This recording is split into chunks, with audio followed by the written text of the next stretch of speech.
অপূর্ব টেরাকোটার কাজ করা এবং বিষ্ণুপুরের আদি মন্দিরগুলোর মধ্যে অন্যতম একটি মন্দির হলো এই রাসমঞ্চ। 1600 খ্রিস্টাব্দে মল্ল রাজা বীর হাম্বির দ্বারা চালু করা হয়েছিল এই রাসমঞ্চটি। মন্দিরের অভ্যন্তরে দেখুন কি অসাধারণ পোড়াইটের কাজ, এবং এর ভেতরে কিন্তু রাধাকৃষ্ণের মূর্তিও রাখা ছিল।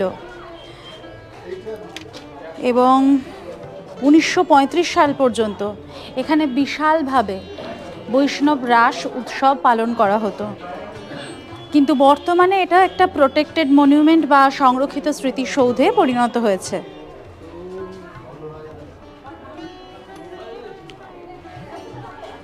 এই মল্ল রাজাদের নানান কাহিনী বিষ্ণুপুরের সব জায়গাতেই এইভাবে ছড়িয়ে ছিটিয়ে রয়েছে।